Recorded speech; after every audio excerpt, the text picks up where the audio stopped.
Let's address the title immediately, shall we? How could a fart be worth $100,000? Well, here on Ripley's History Off the Record, we run the VPN and throw our browsers incognito so you don't have to. And today we're talking about the greatest flatulist of all time, Joseph Pujol, better known as Petomane, a French performer whose stage name loosely translates to the Fartomaniac.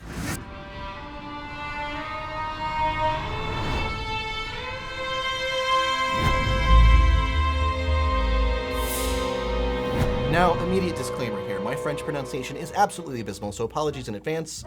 Joseph Pujol was born in Marseille, France in 1857. As a boy, he had a strange experience in the sea that would eventually lead him to become a professional farter, performing for royalty and other such people. After leaving school one day, he went for a swim. As he dove underwater holding his breath, he felt the icy waters entering his rear. This is when he realized he had preternatural control of his abdominal muscles. He could inhale with his anus and even slurp up water, then control the release with his sphincter muscles. As an adult, Pujol could eject a stream of water from his anus stretching 16 feet. 16 feet! He, and this is a quote, was able to wash your walls with a bucket and a squat. A feat he apparently proved to his fellow soldiers while serving in the army, who described his ability as a veritable fart fantasia. Pujol eventually became a baker and delighted customers with his controlled flatulence. It's during this time he honed his musical skills, imitating orchestras and telling customers there was a full band behind his bread counter. Eventually, Pujol decided to take his fartistry to the stage.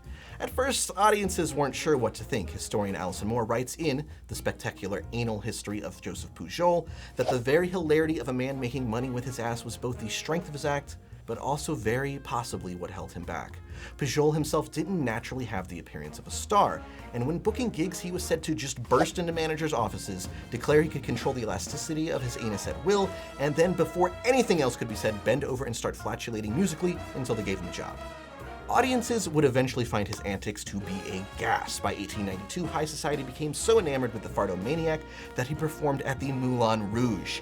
In Paris, his act was much more than small musical notes. No, the Moulin Rouge, his farts became cannon fire and thunderstorms, blowing out candles from many feet away, smoking from his rear, and he even showcased his ability to play the ocarina using tibes that were in his anus. Audiences included King Edward VII, Leopold II, and even Sigmund Freud. Several accounts say people would laugh so hard during his performances that they would pass out in the audience. Pujol turned his crass act into a life of elegance and sophistication, eventually outgrowing the Moulin Rouge and taking his own hand at show writing and production. But this is where his rogue flatulence would cost him. After performing for a friend on hard times, the Moulin Rouge sued Pujol for flatulating out of contract. Eventually, the matter would be settled for 3,000 francs, the equivalent of $100,000 today.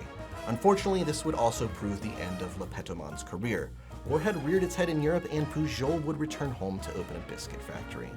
Believe it or not, a Parisian medical school tried to buy the late Fartomaniac's body, hoping to learn the secrets of his rectum after his death in 1945, but the family cheerlessly responded that some things in life must simply be treated with reverence. That's it for today. Let me know in the comments if you'd go to a show starring Petomane. Make sure to like and subscribe so you don't miss another video, and stay tuned for the next History Off the Record.